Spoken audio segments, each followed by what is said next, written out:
Hello everyone, thank you for watching this video.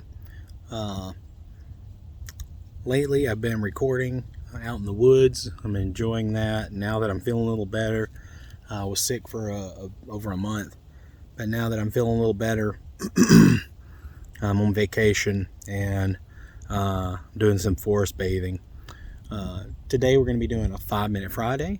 That's where I take and kind of tackle an idea and try to break it down and examine it in 5 minutes or less. And today we're going to be looking at open marriage. Can there be such a thing as an open marriage? Okay, so I'm going to argue that no, there can't be such a thing as an open marriage for a couple reasons. First is in the same way that if you believe everything, you believe nothing.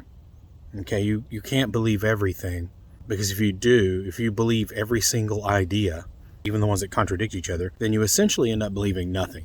You can't hold all views as equal. Okay? In that same way, if a marriage is everything, then a marriage is nothing. Okay? It has to have a set of limitations or parameters. It has to have certain elements that are fundamental to it to make it a marriage. If you have a marriage that has no rules, then you essentially, and you have a marriage that doesn't fit within the definitions of a marriage, then it isn't a marriage. But if all marriages can be anything, then there is no such thing as marriage.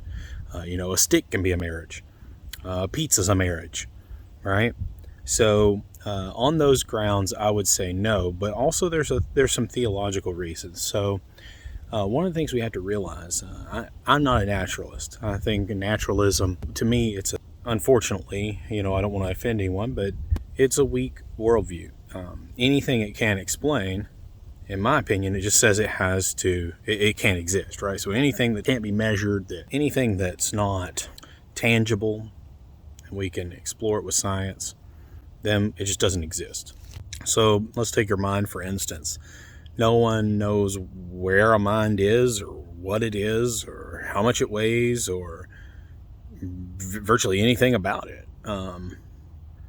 So the naturalistic view of the mind is very deterministic. It says, you don't have a mind. That's just an illusion. You're a malfunctioning meat machine. You don't really have free will or choice or, anything like that. Your thoughts are just a derivative of your body needing things and wanting things, and you think you're rationalizing and using your thoughts and expressing your will, but you're not, right? I don't know about you, but, my mind is cogito ergo sum. I think, therefore I am. I experience my own thoughts, therefore I know my mind exists.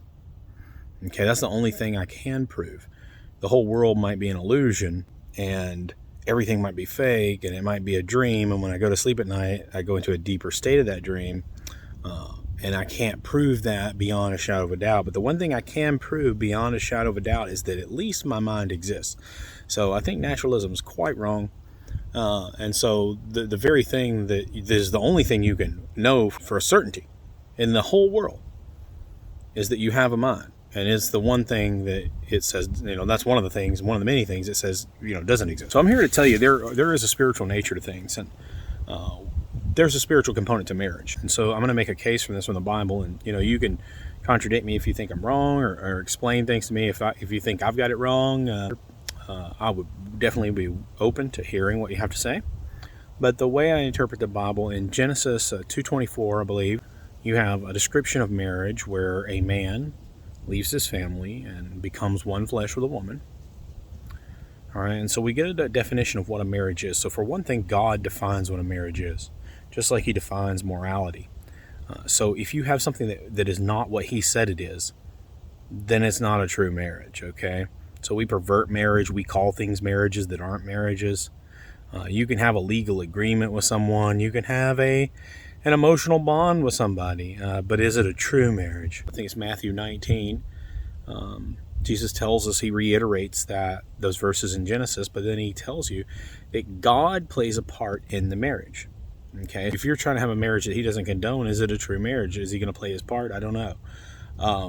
God joins these people together. and let nobody separate them. I think it's in Corinthians, 1 Corinthians, I think. It goes on to say that every time you sleep with someone, there is a spiritual component. You become joined with them on some spiritual level. Okay? And so, I would say as a warning, without God, there is no such thing as marriage. He is the creator of marriage, the founder of marriage. He plays a part in it. And so without him, there is no marriage. But if you go around, sleeping with other people, you're supposed to be joined with this one woman and become one flesh. And it's all about your commitment to that person, about becoming one person, becoming selfless. And if you're actually, sleeping with other people, you're actually bonding with other people. So you're not becoming one with that other person. And so I think, from a biblical point of view and from my worldview, which is the only worldview that has anything to say about marriage, as far as I know, there is no secular definition for marriage. I mean, it's just whatever anybody says, which is nothing. Like I said again, if something is everything, then it's nothing. Okay, if a word means everything, then you're not ever conveying anything when you say it, and so it's nothing. All right, so I hope this helps. I hope this clarifies some of your thinking. It gives you something new to think about. That's the way I see it. And thank you all for watching. Thank you for giving me this time. If you disagree with me, whatever reason, or you feel like you have something else to add, or you've got another point to make, drop it in the comments. I'd love to read it. Like I said, right now, my viewership is so small that I actually have time to read my comments. This is just a vlog that I started for various reasons. I enjoy it, but also, I felt like there are people that probably express these ideas much better than me, but a lot of the people I know wouldn't give those people the time of day, but they might listen to me. Okay, or they might even hear me out, whether they agree with me or not at the end. At least they would hear what I have to say. And so that's why I started this. All right. So everyone, I'd love to hear your opinions. Love to discuss these things. And if I'm wrong, I want to know about it. There's no point in believing something if it's not right. Okay. So I'm not one of those people that feels like I'm scared to test my beliefs. All right. So I'd love to hear from you in the comments, and I'll see you all next time.